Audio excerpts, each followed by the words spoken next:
website. Ladies and gentlemen, welcome to the Ross Patterson Revolution!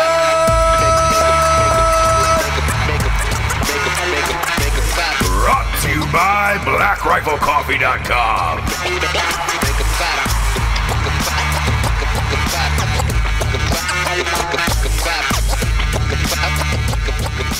Baby, I'm sorry. I'm not sorry.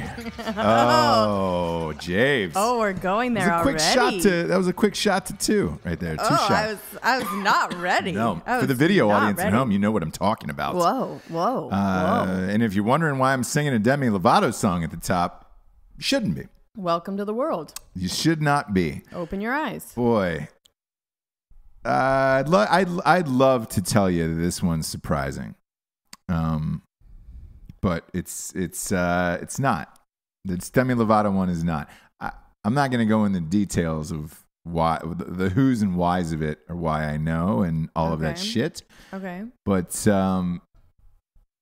what I will say is this: she has claimed recently, maybe 4 or 5 months ago, that she was celebrating her 6-year sobriety anniversary. That is not a thing. What? 6 years? No. Why? She definitely did not make 6 years. Oh, okay. There was a project last year, and no, nowhere near it. Right. So this has been going on for a while, off and on, here and there. She's had a sober life coach for a long time now.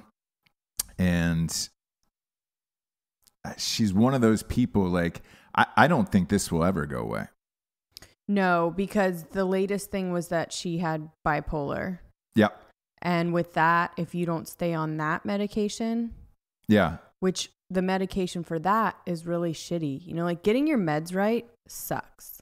Not that I really know, but it seems like there's some that like make you gain weight and then make you crazier, and then you have to like really try all these different combos. Yeah. To like make it all work, right? And the problem with it is this, like I've been on various medications for different things. Some have made me violently ill, where I was just like, Jesus, man.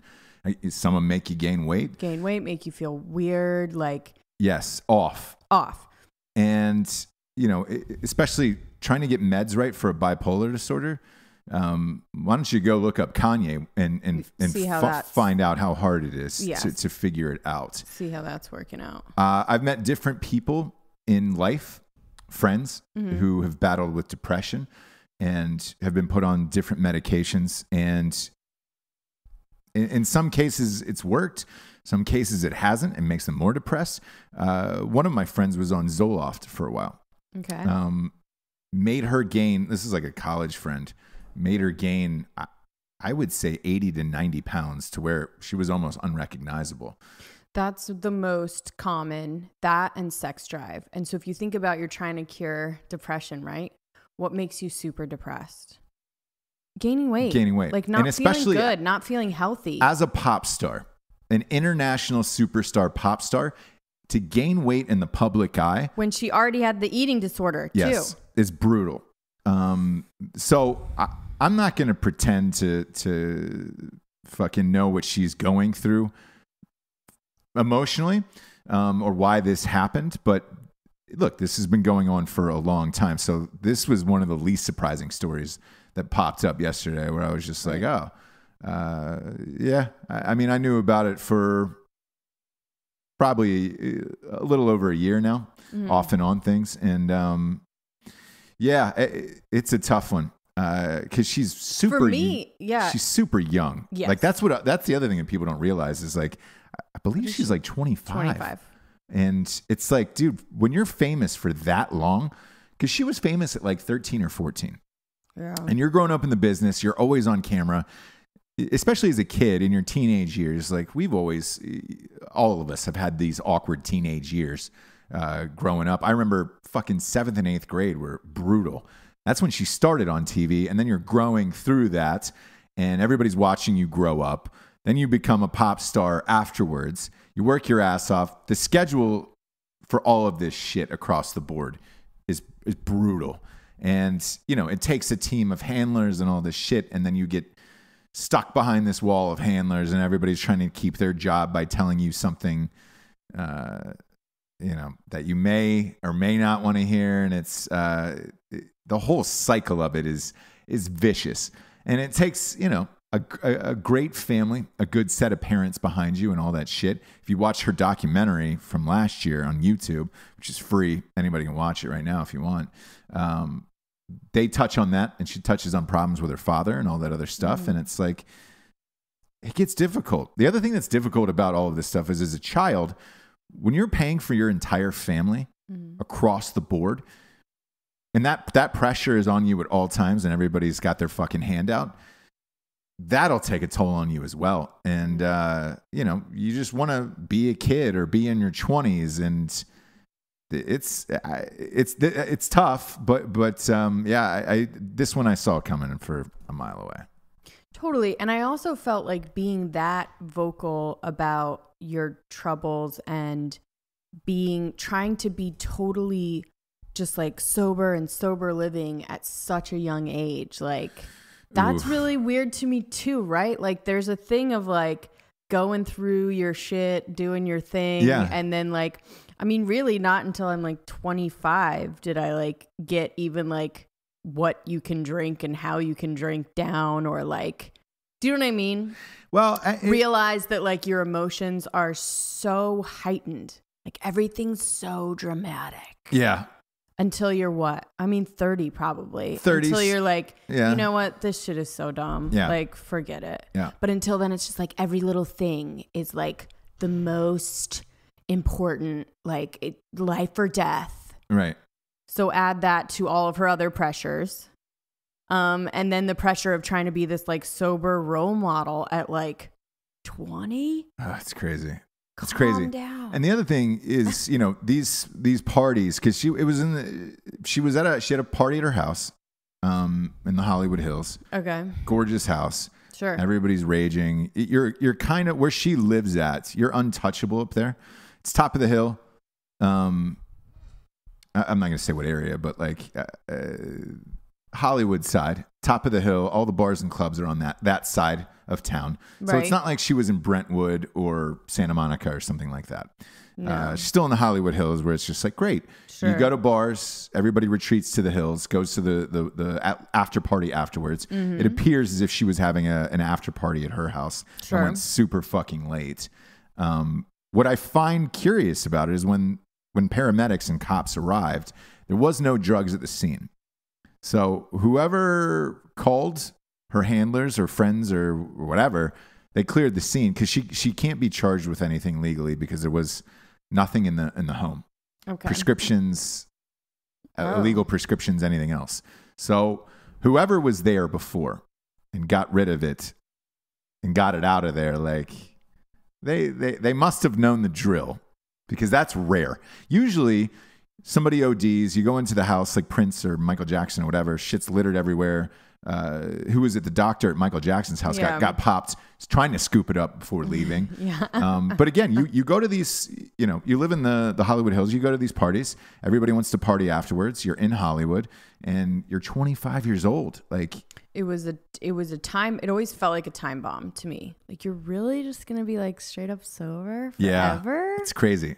Gosh, you are surrounded. Is there any way that you could like? You're surrounded by it there. Possibly like drink a little bit. Surrounded by it, and all of her friends who were famous. It's like, dude, they're in their 20s. They want to party, and it's like, dude, there's nothing wrong with doing drugs recreationally or drinking and all that other shit, but just keeping it together.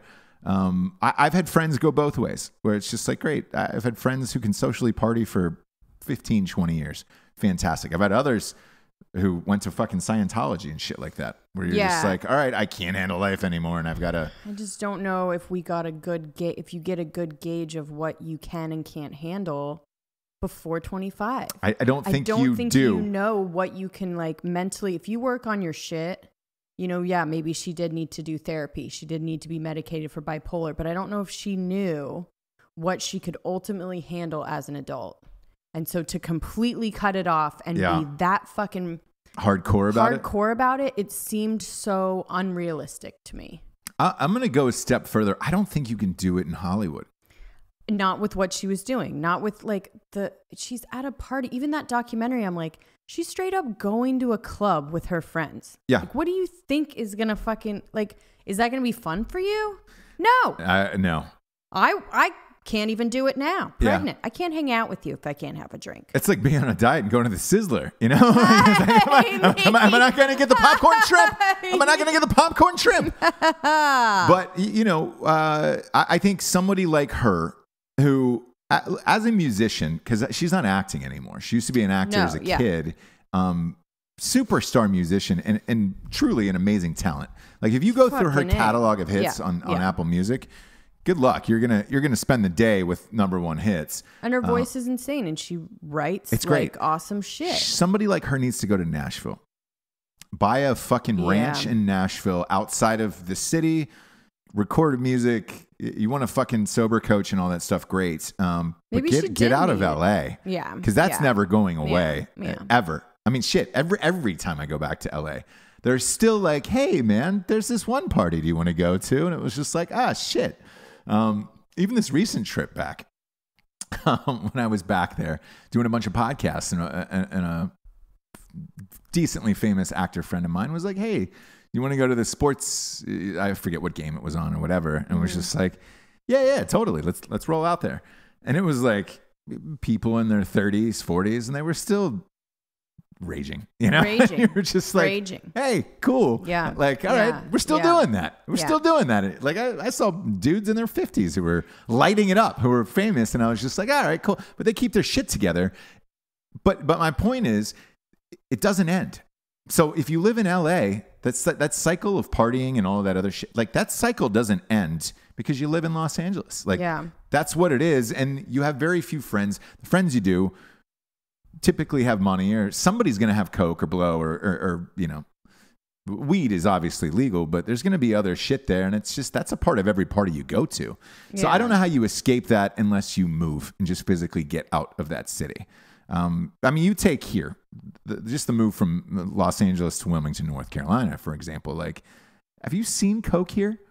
No. Maybe once. Like maybe one time, I think. Maybe once. And people talk about it as in like we did it back in the day. Downtown. Like it was, early 20s. Right. Do you know what I mean? Where you're like, oh, okay. Like no one's doing that here. And Nashville is so spread out because there's so many people, musicians in particular, moving there. You know, Kid Rock, Yellow Wolf, all those guys. And, you know, you can have your own compound.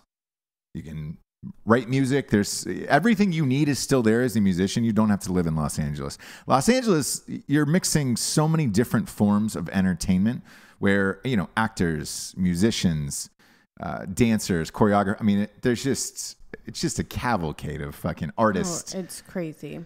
Music, like crazy.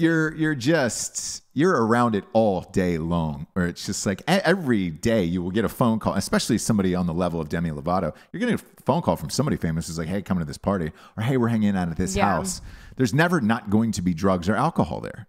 If I were going to give her mom advice, it would be, first of all, take that like role model of being like the face of eating disorders and sober be like really putting all of it out there all the time. I would say take that off your plate. Take the pressure of being sober, right, for everyone to know and everyone to like look up to you. Take that off your plate. Go away for a little bit. Exactly. Ranch, right? Yeah. Revamp your whole team. You want a sober coach? I think you need a new one. Yeah. Something's going on there. Yeah. We're going to need to revamp the whole team, manager, everything, right? Yeah. Because she is that talented. And I think that like, sure, Nashville, Austin, something like that, where you can just like get away and reemerge. Don't talk about if you're sober or not. Maybe you are, maybe you aren't. Yeah. Do you know what I mean? Yeah. Try to be, work on your shit, and then just come back and be a fucking awesome talent that you are. Write songs out there about whatever you're going through. But, you know, maybe not be the face of everything. Eating disorders, bipolar, sober. Yeah. That's a lot. That's a heavy burden for a 25-year-old kid. That's because just, you that's need too much. To be able to make mistakes. Yeah. Because if this is like this is a mistake that she made and it's just like crushing. Yeah. Because it's hypocritical, right? And she's in the middle of a tour too right now. And I will say this, like the touring life has got to be almost easier because somebody's shuttling you around all day that you don't have time or energy to go party after. It was downtime that tours. Actually was the exactly. issue. That's a lot of people's issue, by the way. So she's downtime now, right? Yes. Yeah. Downtime now, but that's a lot of people's issue. Mm-hmm. Actors, musicians, everything. It's the downtime that eats you alive because you're bored and you're like, fuck it. I have all this money and I can just do whatever I want. Do it DiCaprio style. Yeah. But in your downtime, just go. But there's somebody that can handle his shit where it's just like, that's true. That guy's been raging since he was 14 years old. There's certain people that can handle it. There's certain people that can't. Because look, on the flip side of this, I will say that I have great friends who can still rage with the best of them. Drugs, alcohol, all that shit. Not one single second do you have to worry about them not showing up or getting a fucking OD call or nothing where they're just like, they can handle their shit. You look at people like Keith Richards and all those guys, like they've somehow managed to handle their shit. Some people can't. Yeah. I can't, which is why I do wine and a little bit of a nib of something. But I know that now from trial and error throughout my life. Sure.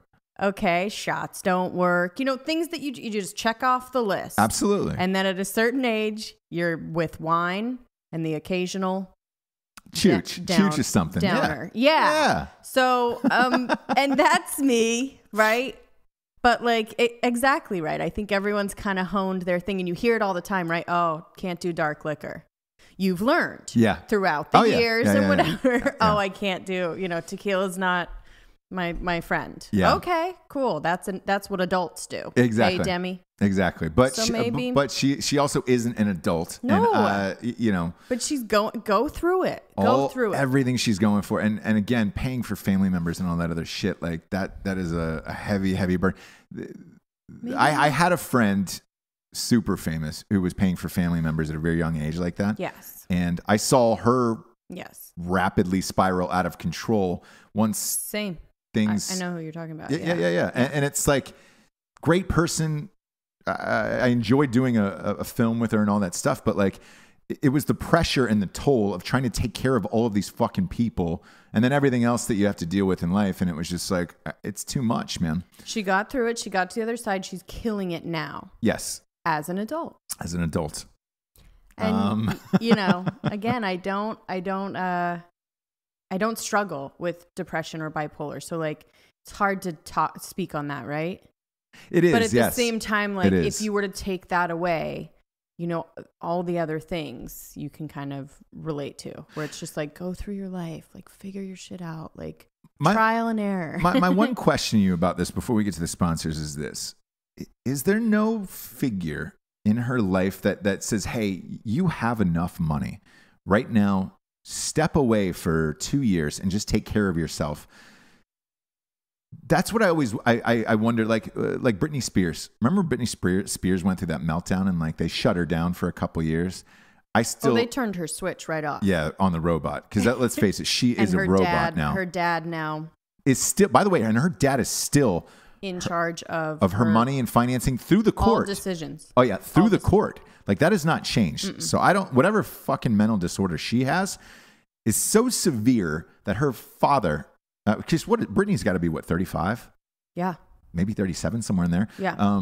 Her father's still making those decisions. Mm-hmm. So if I'm using Britney as an example and I am Demi Lovato's mom and I look at her bank account and I talk to her people, I would just shut it the fuck down and say, hey, we're going to go and live somewhere and, Nashville. You want to sing and still do what you love? Record every single day. We'll have a sound mixer on the payroll. We'll Rick Rubin it. Yeah. We'll have a producer on the payroll. Exactly. That's it. Yeah. And then shut it down. Work on music and work on it. Yeah. People. For now, pare it down. She would do great with an acoustic, amazingly. What I wanted Gaga's album to be with the last one that she did that looked like it was going to be country. That's what I wanted. A pared down acoustic, that great voice, their awesome writing. Yeah. But very simple. So that, I mean, again, if I was going to give you mom advice, do something like that. The other part of it is, though, I guarantee you she's got 30, 40 people behind the scenes that don't want her to stop working because that'll shut off their revenue stream. And that's the problem. And therein is the thing where it probably won't happen. No. Because there's too many, people's livelihood in the balance, right? And they're not going to... I wouldn't be surprised if she's a 27 club member where you give her a couple more years and something's going to go south. If she doesn't do something. But the thing is, her personality, too, she's really kind of fun and funny and willful and, like, strong, right? Yeah. So it's such a, like, juxtaposition of this, like, weak person that can't handle anything. Strange. So that is bipolar, I guess. Yeah. But I think maybe if people do try and tell her that, she's like, fuck you. I think a lot of times she's like, fuck you. Maybe. But again, I don't know. I don't know her. You know a little bit more of her than I do, but I don't know what the answer is. It's a very strange situation. I hope no for the one best. Can relate. But I don't think it's going to be that. No. I just don't. Sadly. That's how Amy Winehouse was. Like, she was just so, she would literally be like, fuck you. Yeah. Nobody told her what to do. And that was the problem. You know what I mean? Yeah. She's no Taylor Swift playing with her My Little Ponies still at her house. God, what a nerd she is, huh? Who? Taylor Swift. Just a fucking dork, dude. I'm over her ass. Why can't it be Taylor, Why can't it be Taylor that you're like, oh, okay, here we go. Now we have a winner. Now we have a story. Yeah. Now we have a, like, surprising reason why you're such an idiot. I know. Well, look, we'll see what happens. She's still got a trapper keeper, that Taylor Swift. Oh, boy. With ponies on it. She's not going anywhere. She's not going anywhere. Taylor Swift is built for the long haul. She really is. Yep. She chose her team. She chose her team. She has a great family. She'll be a Faith Hill. She'll go into, maybe even a Loretta Lynn. Just keep going through her 80s. Just keep fucking Taylor Swift in it. Oh, yeah. And she'll still be a single little nerd. Yeah. She'll still be like, I don't know about boys. Ooh. I just hang out with my girlfriends and my cats. What's that ding-a-ling doing in front of my Get that ding-a-ling out of my face, boy. I don't even know what to do with it. We know what to do with the sponsors, though, James. First and foremost, we've got When Darkness Falls, He Doesn't Catch It. You guys. Where are we at now? 18 days? Fuck. Getting down to it. And remember when I was so confident? You were. We're just under 1,500 copies shy. So we're underneath that barrier of the bestseller list. But we need the pre-sales, kids. If you haven't, do it. 18 days. Under 1,500 copies. It's doable. Maybe people are waiting for the opening week. But and that's cool. Shit. In a way, I sort of get that. But and I do feel like the people will come through. I hope so. I don't know. I hope so. I just think they will. Look, it's the sequel to At Night She Cries While He Rides a Steed. It's the funniest book ever written. And I know what you're saying, Ross. You said that about the last one. I went harder. I went harder this time. And if you're looking to not watch Adam Sandler movies over and over again or David Spade movies on Netflix, the only way that cool shit is going to get made like this is if this becomes a bestseller. And everybody's asked me forever about a movie, a TV show, and that's the only way. It's the only way it can happen. Yep. So please go out and pre-order it now. Under 1,500 copies. That is it. You'll be offended. It'll be fun. 18 days. It'll be great. Next up, we got BlackRifleCoffee.com. We're in the BRCC fucking their new teas right now. Oh, I like. God damn it, I'm a fan of I these. like that color. I know. I do too. I love an army green. I know. I'm a big fan. Big fan. It's great for everyone's coloring, pretty much. Big fan. Oh. Love all their apparel. Love their mugs. You're drinking out of it right now. They got K-Cups. They got bags. Black Rifles, it's the best. Like I start my morning off with it 2 K-Cups every day. Every day. Pop it, and then the afternoon I'm a Strike Force guy. Sure. So like, I can't recommend it enough. 100% veteran owned. Go to blackriflecoffee.com. Type in the one-time promo code of Revolution for 20% off. Use it on their Coffee of the Month program. The coffee just ships right to your house. It's $4 cheaper than Costco. You don't have to go anywhere. It's fucking rad. For real, that's one of the best things of all time. Next up, we've got StrikeForceEnergy.com. Boom, boom, boom, boom, boom, boom. Shabloinkers. Shabloinkers. Strike Force is, man, they're back. I'm going to read this actually from Sean Matson because he texted me about this last night. And I was like, shit, man, is this real? What? These guys are, I mean, here's where they are. I'm going to read it right off my phone. Okay. They've got 40 new worldwide on-base locations that were just added with U.S. Patriotic Tactical. So if you're in Fort Bragg, fucking Joint Base Lewis McChord in Washington, Fort Campbell in Kentucky, Lackland Air Force Base in Texas, Fort Benning, Georgia. They're all over the world, Alaska, Hawaii, even Korea.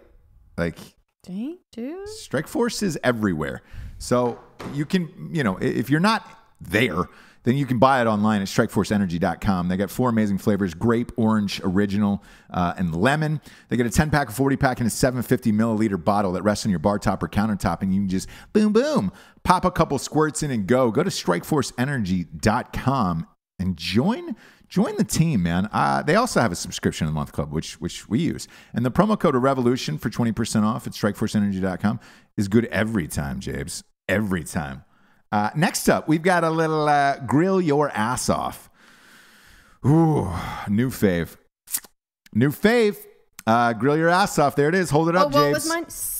Flip it. Flip it. Flip it. Flip it. You better flip it. Flip it.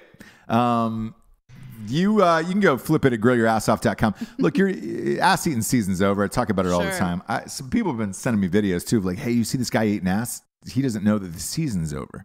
And I was just like, it's fucking over. It's grilling season. Videos of people eating ass? Oh, yeah. There was one graphic one that was on Barstool that everybody... By the way, I follow Barstool Sports on all outlets. So you don't have to send me Barstool Sports videos. I see them real time, same as you guys. You can if you want. Send us whatever. No, but I try to answer everybody back, which is the problem. And then I get the same fucking video, and I'm like, hey, man... I follow Fuck Jerry, Barstool Sports, all those guys. We'll talk about my precinct working on the same story. All of them. Exactly. You guys, you need to spread it out. Exactly. Let's work on different stuff. No, I'm just joking. We got a crime corner at the end of this show. So let's get on it. Let's get the precinct together. But grillyourassoff.com is it's got all the seasonings for chicken, steak, pork, you name it, and they're fucking beef jerky, man. I was about to hold up an empty bag. This beef, because I keep eating it. This beef jerky is the fucking jam. They got a 4-pack. It's the all-American pack. It's 100% American beef. It's $25. That's it. They have a fucking subscription for that shit. And I was like, what am I going to do with that? And then I figured out I was just eating too much of it and I needed the subscription, and that was it. So way to go, Ross. You're eating your own. I'm getting high off my own fucking supply over here of grillyourassoff.com. Use the promo code REVOLUTION at grillyourassoff.com. And for 15% off, you'll get addicted to that fucking jerky. I can promise you that. Next up, we got woodburnwarriors.com. If you're watching the video show on iTunes or on YouTube, again, subscribe and like on iTunes. They split it into audio and video feed. Started our rankings over, so we need more stars on there, more ratings. But if you're watching the video feed, James has got the American flag up now behind her set. I've got the Ross Patterson Revolution up behind mine. These are 100% hand carved. Again, another like veteran-owned company, and they make this shit here in America. The guy's doing it by hand. Some of the most amazing pieces you can have for your living room, and man cave, custom. All of it's custom. So if so you talk to them. Yes, you're messaging with them directly. Correct. The people that are going to be making it, and it's pretty awesome. It's amazing. So you can get, yourself, friends, family, your favorite sports teams. A lot of people are hitting me up and they're like, dude, I'm getting my sports teams. Football season's about to start. College football's about to start. They can literally, custom fucking woodwork, anything that you could possibly imagine. So go to woodburnedwarriors.com, type in the promo code REVOLUTION for 20% off. And that's a big savings. And you're going to get something that's going to last you a lifetime. That's fucking amazing. I can't thank them enough for doing my set. It looks incredible. Woodburnedwarriors.com, Revolution, 20% off. Last but not least, it's the one that everybody waits for. And yes, we are going to do a ringtone for it. That ringtone will probably be available in 48 hours. Tomorrow. Oh, okay. Yeah. 48 hours. Maybe tomorrow. It depends on. It'll be tomorrow. Yeah, tomorrow. Yeah. I gotta hear you here. I gotta hear it. I gotta hear it. I gotta hear it from you. Oh, that's straightrazors.com. That's a clean cut. Smooth. Oh, you like it? Oh, boy. That was a good one. That was a good one. Yeah. Whenever there's something in the back of your throat that's caught, that's what really sells it for me. That's when you like it the most. That's when it really brings it home for me. When you like it. Yeah. That's when it really brings it home for me. And I'm going to bring it on home for you guys. If you're a dude out there who's looking for some manly fucking products for shaving, the shower, all of it. StraightRazors.com has got you covered. They got shampoo, conditioner, beard oils, mustache waxes. Their straight razors are second to none. They've also got some safety razors, and their aftershave, that smolder, dude, is my jam. So is their cologne. I use them every single day of my life, and that's real. That's how I look so baby smooth, which is crazy that I look like this. God damn it, I'm a handsome devil. Make yourself one too. Go to straightrazors.com, type in the promo code REVOLUTION for 20% off. I have a feeling to start off this show, Jables. Yes. That Trump is going to cause people to kill themselves, I think. Okay. I think that's going to become a thing. I every day I find a new shocking story about people flipping out over one thing or another. Okay. And you would think that it would just let up for a day, one day, but it won't. And it's the media that's driving this fucking train. And if you're sitting there watching the news all day, any news, it's Trump 24/7, 365. It's not going away anytime soon. Mm-hmm. Why am I bringing this up now? Again, last night, somewhere between the hours of midnight and 4 a.m., somebody took a pickaxe and destroyed Trump's star on the Walk of Fame, physically dug it out of the ground and chipped it into a million pieces. First of all, I believe it's a federal. I don't think. Is it not? To destroy a Hollywood. It's a felony, right? It's not federal. It's a felony, right? To destroy a star on Hollywood. Yeah, because you're destroying. I believe it's like public, history or artifacts or something like that. Like you're not allowed to do shit like there's a weird law to it. Okay. The last person who did it went to jail, so they were in jail for a while. I don't know how long it ended up being, but okay. There's something with a historical landmark that you're not allowed to fuck with. There was that woman who brought down that statue in Charlotte. I feel like that's a little bit different, but yeah. No, I because this is part of the city, and the city puts it up, yeah. Correct. So it's not and you have to pay for it to be put up, so it's not like a voluntary thing, right? But this is happening every single day. The Ivanka Trump clothing line got shut down. She shut that down. Because they were, I think it was the Washington Post were like, it's because she lost 45% of sales and it was failing. Well, it wasn't that. It was that stores were pulling it because they were liberal. So they were pulling her line out of every single store. And it was, you get down to half the fucking product on the shelves. Like, what are you going to do? People are, just having a meltdown about the entire family. I don't think people are going to make it. Because I was looking at the calendar today when I read this story this morning. You still have 2.5 years left of just this term, let alone when he gets reelected. Because we saw all those videos from the election, of the. Oh, yeah. Imagine on the reelection. Continue to be. People are. So it's every day that you're reading something like this.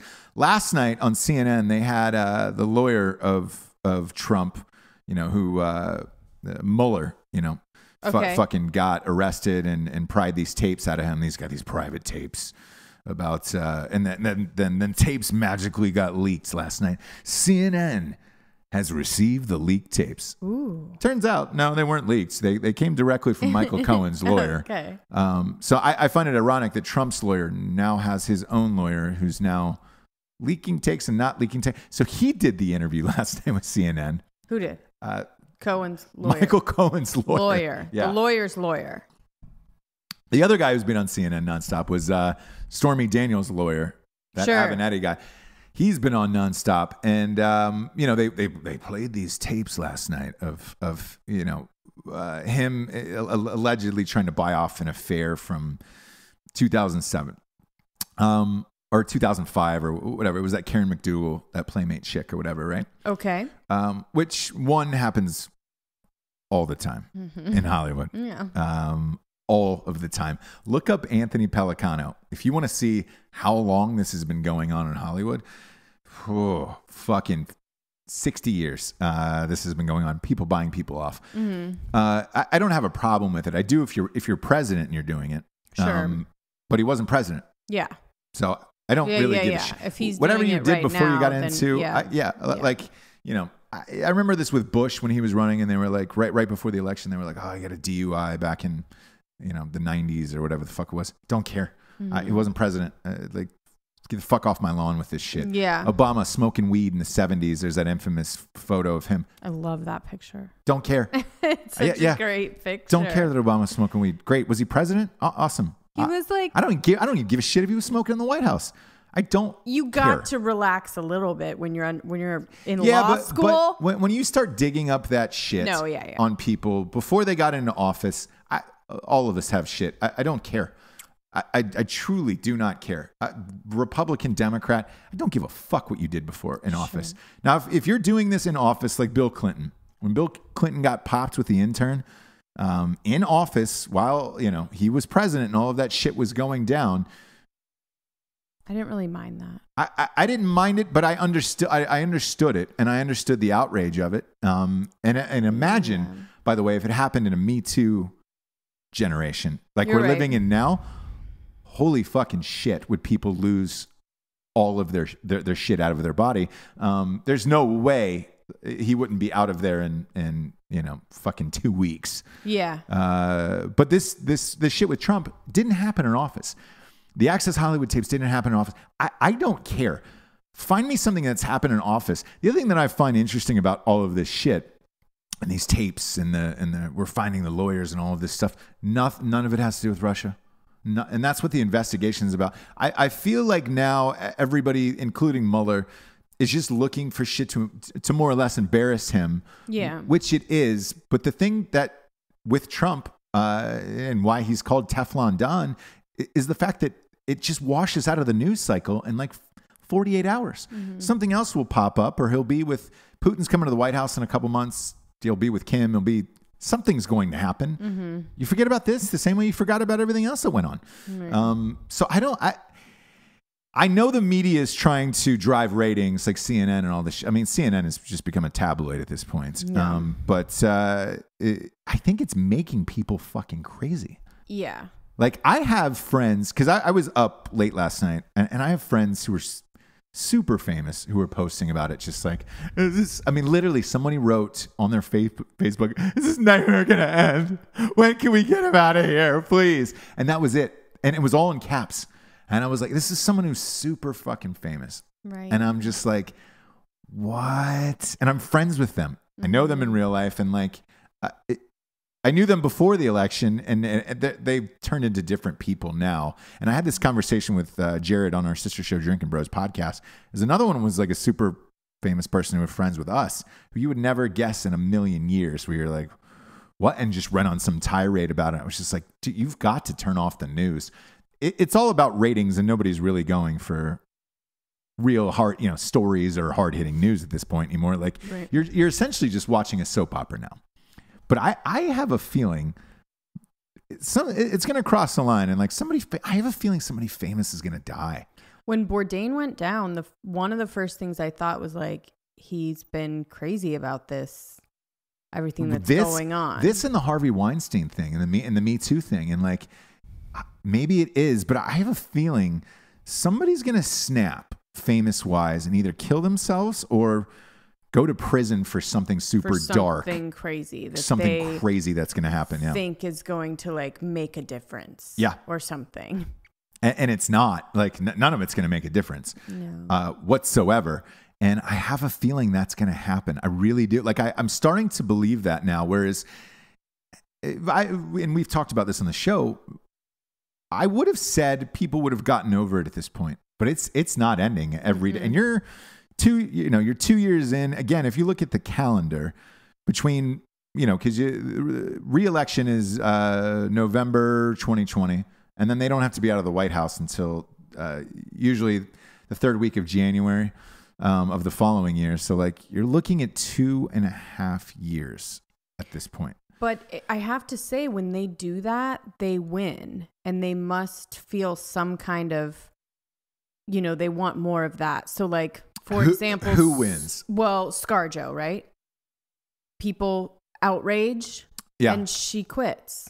And then, you know what I mean? Or the thing with the kids, and then it's moves are being made now. What they feel like it's because of them, it's not. But and so they're ruling as far as like shutting things down and not making things run smoothly. Right. They're winning. Yeah. And so that feels like the only redemption that they have is to just like, if they have enough outrage, if they have these marches, if they like make people feel bad. And the only example I can think is ScarJo, but there's so many of that where they're like shutting things down, getting people fired, getting shows canceled, you know what I mean? Yeah. Where you're like, we're winning. We got it. Let's go. Let's keep going. But you're not winning anything. And it's no. You're becoming, but here's the thing. You're making this such a PC culture. And this week alone has gone to like maximum heights of, look, you had the firing of James Gunn for the writer-director of Guardians of the Galaxy. And what happened there? He is one of those, again, Hollywood people who's online, on Twitter all day long. And he was making tweeting out jokes. No. So he's been tweeting out just hatred for Trump for fucking 2 years at this point, right? All day long, every day. Same as like Judd Apatow. Judd Apatow is on that level of the deep end he's about to cross over. And a guy who was super alt-right, Michael Cernovich or whatever his name is. He's not famous enough for me to give a fuck about. Sure. Nor do I follow anybody who's that fucking super alt-right. I just don't. I don't follow it. It's too right. That's too far for me. He went through and screenshotted all of James Gunn's tweets over the years and dating back like since Twitter, the dawn of Twitter, and found over 10,000 pedophilia jokes. It's a lot. That's a lot. It's a lot.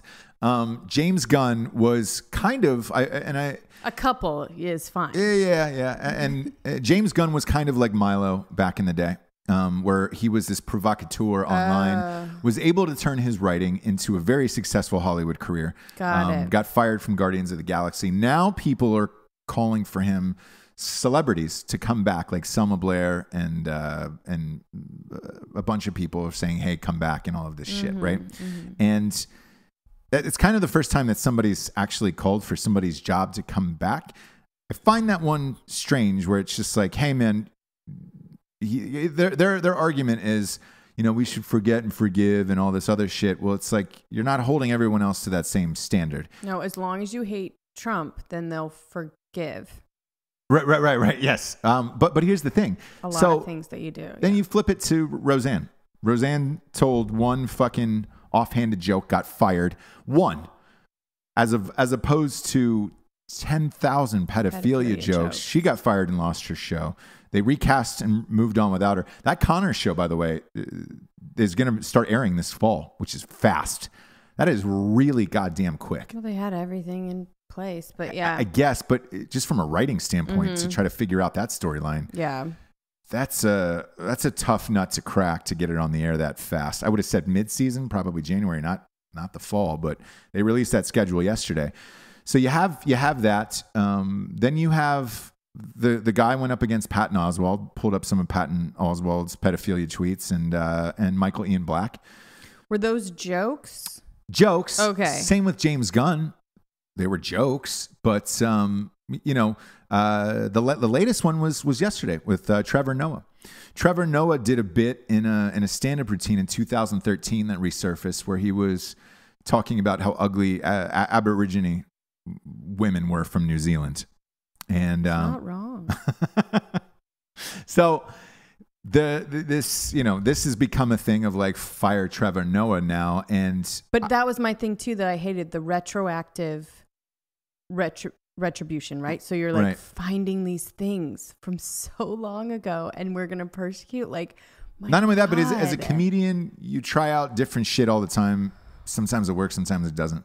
That happens, and it's going to continue to happen. Don't put me on trial for anything I did. If you're an aggressive, exactly, and if you're an aggressive comedian who's out there, like, dude, you try edgy shit and you push it, and again, some of it's gonna work, some of it's not. But if you don't try jokes or try out new material and things like that, then you're going to be stuck with the same boring, mediocre shit that's been, But if people know that you're that way, it's okay.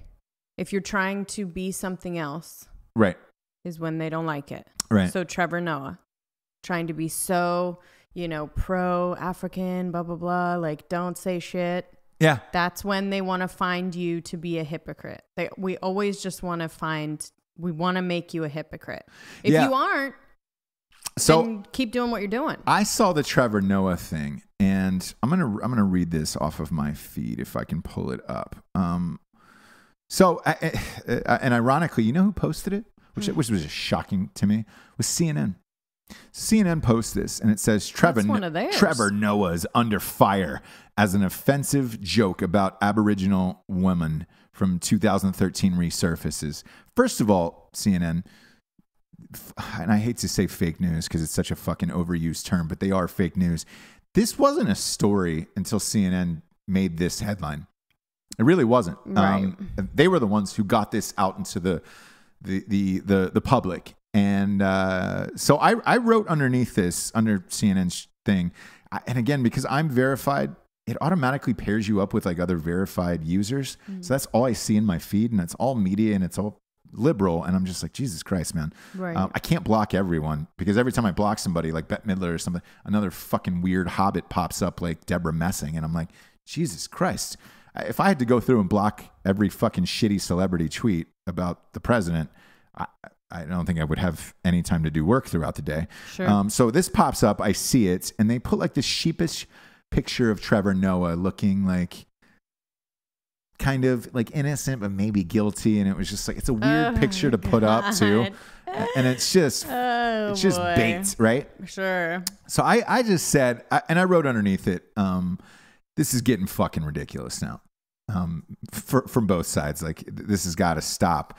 And here's what I found interesting that I got back, and I want to hear your thoughts on this. Okay. Because when I read it, it really did make me think, like, this is like random people who responded to this tweet.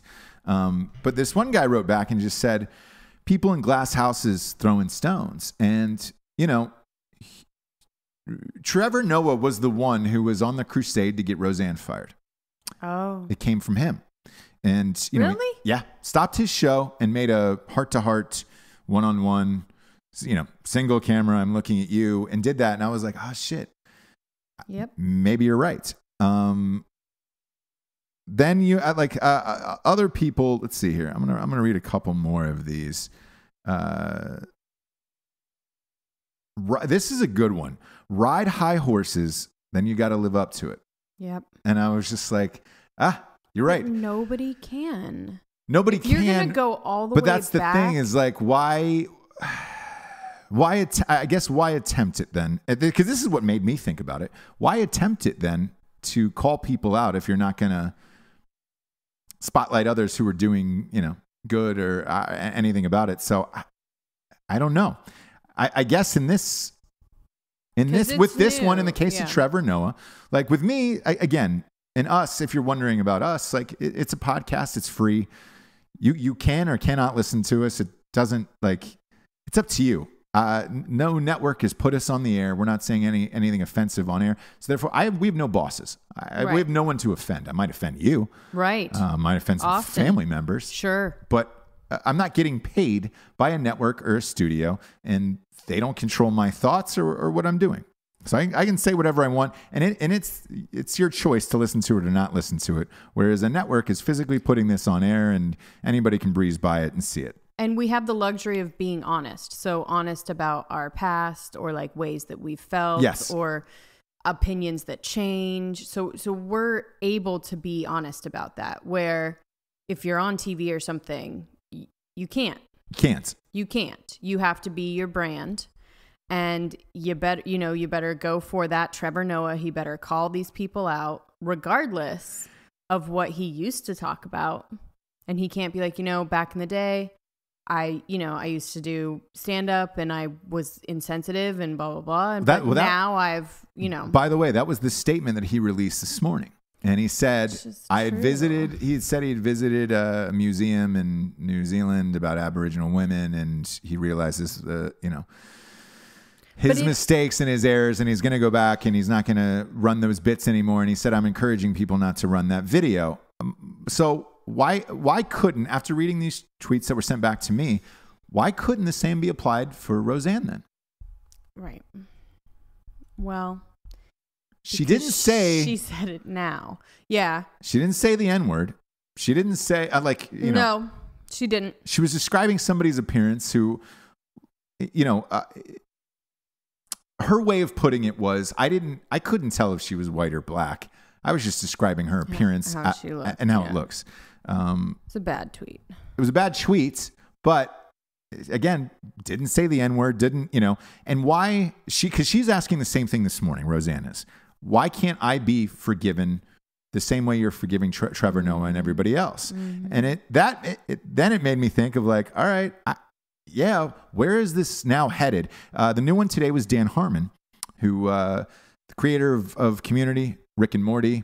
Yes. All of this shit. He made a Harmontown. Yeah. Harmontown is a big podcast. Yeah. He just signed on for 70 more episodes at Adult Swim to do, fucking more Rick and Morty's. Mm-hmm. He just signed on for another huge movie to write. A video this morning surfaced of him doing this 5-minute bit about a pedophilia thing as well. Same thing. He released a statement of hey, that was dumb, and I'm sorry that people had to see that, and blah, blah, blah. And it's I know what this video was from. He used to run this thing called, it was Studio 101 or Pilot 101 or something like that back in the day. What it was is there was a bar in Hollywood, and this was an awesome thing, of failed pilots, where you could take your failed pilots in to this bar on Tuesday nights. And it had to be submitted, and then you got chosen. And they would run these failed pilots for a live audience. Oh, I love it. Yes. And so the most votes sounds like Largo or something. Yeah. Well, yeah. And the more votes you got, then they would show it again the next week and the next week and the next week. And this was one of those things that he had shot toward part of this pilot of this, edgy thing. And it kept coming back over and over and over again. And it's man, if we're apologizing for everything, we're all fucked. Well, it also feels like maybe it's a wave of if everyone becomes under fire, maybe everyone will chill the fuck out. So if it makes Trevor Noah be shit, maybe I should chill out on people, or do you know what I mean? Right. Then maybe that will be the end of the wave a little bit, where it's, we used to have a sense of humor about stuff, and now it's just you cannot say anything. As a comedian, you have to hate that. Trevor Noah has to be pissed right now, and he has to feel like he was part of the problem because it's coming after him. He never thought it would. Right. And now he's oh shit. So if everyone kind of feels it, it may make everyone calm down a little bit. I don't know. One of the big parts about his show is, and they had to change this for him when he got there because it wasn't like this with Jon Stewart and then Craig Kilborn before him, was he's not as laugh out loud hilarious as those guys were. And his jokes aren't like that. So they've kind of had to tailor the show to where he has a lot of serious moments to the camera about certain issues. And it's preachy as fuck. Mm-hmm. And, you know, they end up going viral afterwards because they're like, oh, my God, this is great. And this is the way we should live our life. Yeah. The problem is, you know, if something comes back on you, then what do you're not forgiving the people that's, you know, you're preaching about. You need to get a taste of it in order to know what it really feels like to be in that position where you're like, dude, I just said this one thing. Like, I went to museum. They looked funny. It was a joke I wrote. You know what I mean? Like, it was insensitive, yes, but I was just going for the funny and I wasn't thinking about all the repercussions. And maybe, like I said, I would love for it to be the beginning of everyone being under fire. Yeah, but I think now with everything that's going on, once you get famous, people are going to start digging into your tweets. Case in point was last week during the Major League Baseball All-Star game. It was a young pitcher, last name Hader for the Milwaukee Brewers, was in the All-Star game, and he's great. They dug up some tweets from when he was 17. Yes. He'd used the N-word. He'd said faggot, all that shit. Like you name it across the board. Sure, he was 17. But he was a 17-year-old kid, and he came out and apologized for it. But what I found curious about it was nobody bothered to look up any past history on him before he was an All-Star last week. And then literally it happened right after the game was over. They found all of this shit. The most impact. Yes. And if you're going back through all of this shit, are people just going to start deleting social media posts or their accounts? Like, what's going to happen? Because James Gunn, he got popped for delete. He was trying to delete the night before. He knew it was going down the next day. Yeah. And he accidentally hit resend, and like somebody corrected him online, was like, hey, Chief, you get the wrong button there. And he's like, oh, sorry, man, I'm trying to delete these creepy to his credit, he was funny about it. He goes, sorry, man, I'm trying to delete these creepy pedophile tweets from like 10 years ago. It was 10,000. I mean, James would have been up all night trying to save his job at that point. But what I wonder is if people are going to start deleting all of their shit and past history for these reasons. And what made me wonder that is there was a trailer that popped up yesterday for the new Jonah Hill movie. And I know you're thinking he's not the lead in it. It's not a comedy. He wrote and directed this movie called Mid-90s. Trailer dropped yesterday, and it was great fucking trailer. I'm stoked to see this movie. The things that I always bitch about I wish people would make movies like this and take risk when you're that famous and you can get this shit greenlit. He did it. Not that big a fan of Jonah as a person. Obviously works with him on Accepted. But we can separate. I can separate the actor from the person. And I don't have a problem with that. And so yesterday I went on Twitter to congratulate him and say, hey man, just watch this trailer and it was fucking dope. He has like 4 million followers, like a gajillion followers. Okay. He has 31 tweets. And I was like, whoa. He used to be on Twitter all of the time. Now he's 31 tweets. And they are solely business related and business related only. Everything is wiped. And I don't know what or why. But you know, I didn't follow him that closely I don't know what he tweets about. I know he had some faggot controversy, didn't he? Oh, you're right. Faggot. He did. Yes, you're right. And absolutely. He had to apologize. That's right. It was weird and you're awkward. Absolutely right. Yeah. I forgot about that. So he's, back in the day, if you were a comedian or whatever, like, you're going to tweet some fucking weird shit. Yeah, you're right. I forgot about that. That's probably what did it for him. But here's the really interesting part that I found about it when I looked him up was, unlike Judd Apatow, who was going off the fucking deep end with like anti-America president shit, what I found like remarkably refreshing about Jonah's now 31 tweet feed is that I didn't know anything about him anymore. So like the faggot thing and everything else, like I forgot about that. Sure. And when I go to his feed, since it was only business related to movies and or events that he was going to or going to be at, I was like, oh, shit, I don't know who Jonah Hill voted for. I'm not going to think about that when I go see his movie mid-90s in theaters in October. I'm not going to think about any of that. So do I. And I was just like, all right, cool. We have a podcast, so it's different. You know, it's important to have a strong point of view to have a successful show and a podcast. So look, that ship is fucking sailed for us, obviously. But again, honesty, like it's the only place you're going to get it. You can't get a real person on TV, whether they're trying to cover something up or be who you want them to be. The only place that you can really get real people is on podcasts. So that's the thing. Yeah. So is this going to become the norm? Are people going to start deleting their social media imprint? It's important to have it because the studios still need it to promote movies. And look, you need it as an actor to promote movies and all that other shit. Yeah. But is it going to be more business oriented? And I know this for a fact is a lot of the studios are asking actors if they want them to have somebody take over their account and tweet for them and send out Facebook posts for them. One of my close friends did that and said, hey, it is in your hands now. And then this way, whatever happens, and you're responsible for it. And you can send out as much shit as you want. I really don't give a fuck because it's about the show or movie or whatever. And I know you would. I would love that. I know you would do it in a second. I would be worried that it was just too fucking boring for people. Yeah, they wouldn't do it in the same way that you probably would. Not. Yeah. But in the case in point of my buddy who did this, I think it was the right move for him where it was just like, all right. Where he's same as me, where you're just like, meh. Yeah.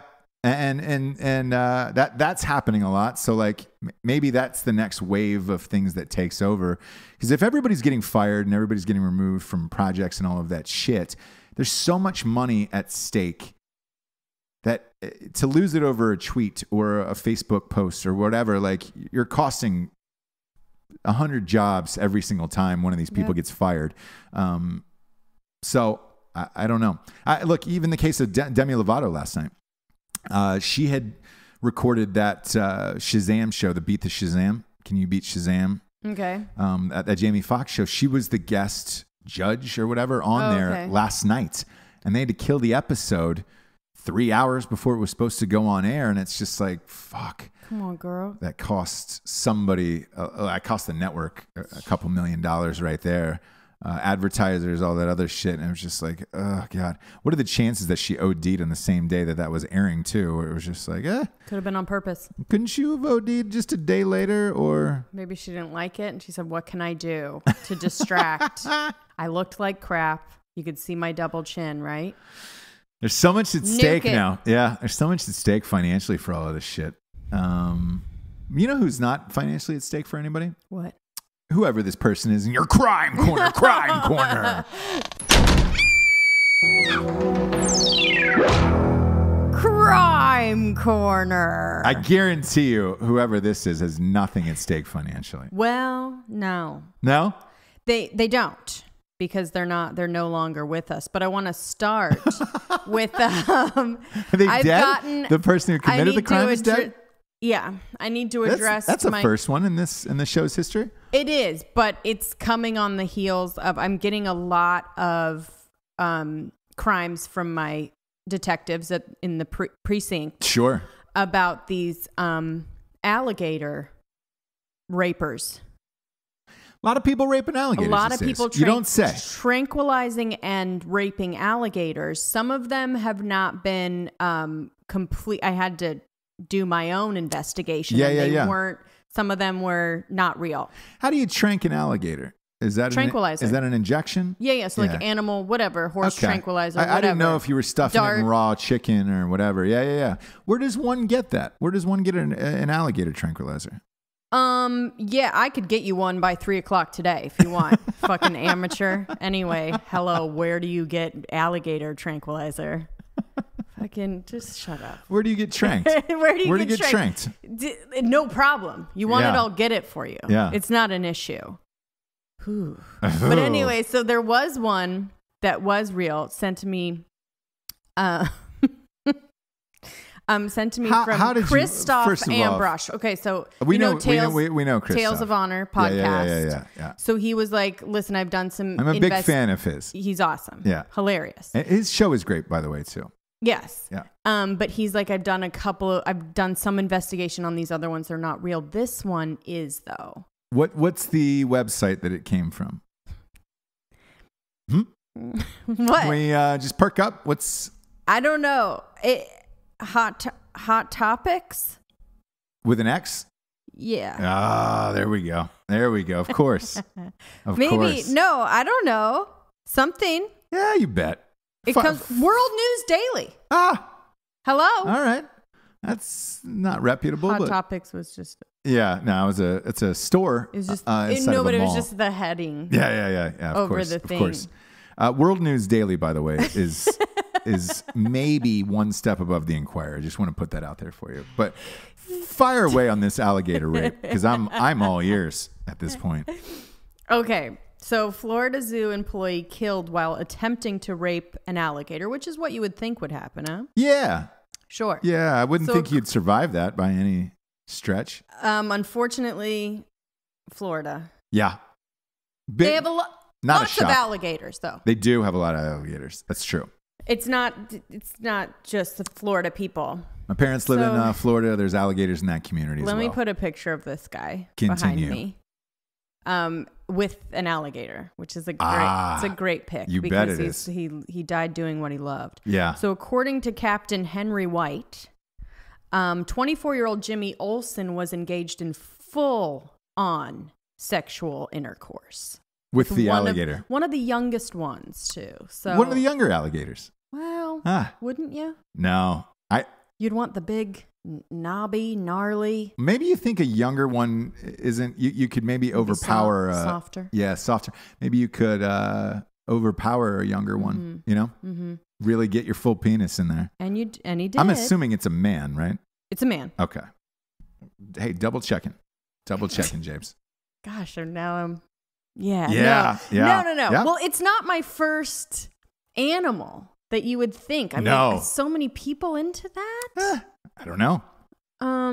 You'd think something stuff like that. You go, Sure. I see it. Yeah. I see the appeal. Yep. Anyway, one of the youngest reptiles, when he was surprised by a larger reptile, which attacked him from behind, killing him. Okay, so he was... Wow. He's raping the younger one. And then a bigger one comes. A bigger alligator came and said, no, thank you. No, thank you. Wow. So he was caught by the throat with the alligator, who dragged him underwater and drowned him. His death took place at 6 a.m. in the morning, but his disappearance was noticed only an hour later by other employees when they finally discovered the dismembered body floating in the pool of alligator enclosure. Wow. Where was this? What was the name of the park that this was at? The zoo, the Naples Zoo. Oh, in Naples, huh? Naples, Florida. Huh. Yeah. His pants were around his knees. He was lying down on top of one of the animals, with his back to the other animals, and the poor guy didn't stand a chance. This is a quote. God bless it. We can see him being dragged underwater, then he disappears from sight. Yep. He was probably dead within 30 seconds of the attack. That's what they said. Yeah. They were able to pare it down to 30, huh? Yeah, and the other thing is, how do they know? Yeah, that's interesting. Crime corner. That, Javes, was a hell of a story. And the things I've been getting, and I have been getting your stories, guys, and your submissions. A couple of them are real dark. And so it's nothing. I love them. Keep sending them. But I just wonder what I can, make an uplifting kind of story. Sure. This one, fuck him. Yeah, he deserved it. There's other ones that, gosh, wow. Yeah.